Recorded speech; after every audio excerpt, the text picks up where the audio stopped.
but there was one remarkable person in that group named Dawn Gilchrist, who was a health worker at Royal Perth Hospital.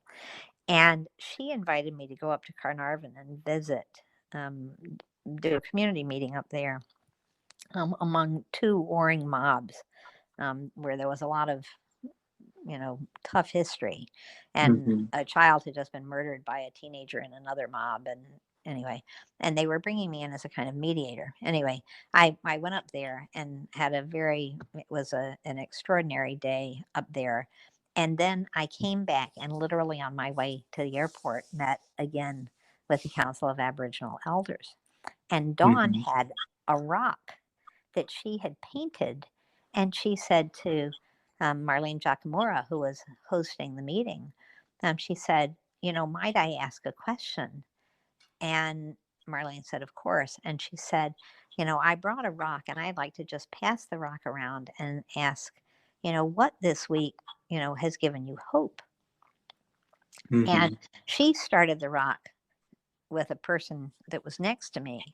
So, and again, this was the same group I'd met with 3 weeks before and just heard these just Yeah. searing stories of pain and grief.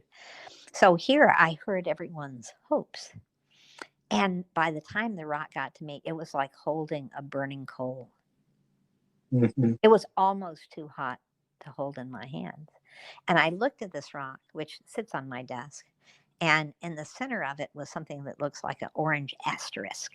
And I said, there's the fire.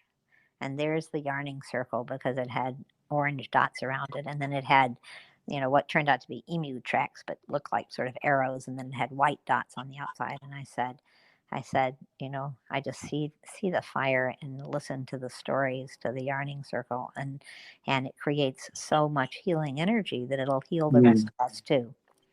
And Dawn just said, "You've read my rock. I want you to have it." Oh, And I literally went from that meeting to the airport in Perth, and I went from the airport to running a teacher renewal retreat for public school teachers in Chicago at the Botanic Garden. And I didn't tell them where I'd gotten this rock. I just passed it around the opening circle and just said, wow. what in your classroom this week has given you hope? And it was exactly the same thing again. It was just a burning hot rock by the time it got back around the circle. Mm-hmm. And then I said, I want to tell you who held this rock yesterday. It was so powerful. And that rock has traveled all over the world and has done so much healing work. It's just untrue. And That's a I can tell precious, you story after story about it. So that's a so precious I work. keep that healing rock from the Aboriginal people of Australia as one of my real treasures. I feel like it's done a lot of work in the world.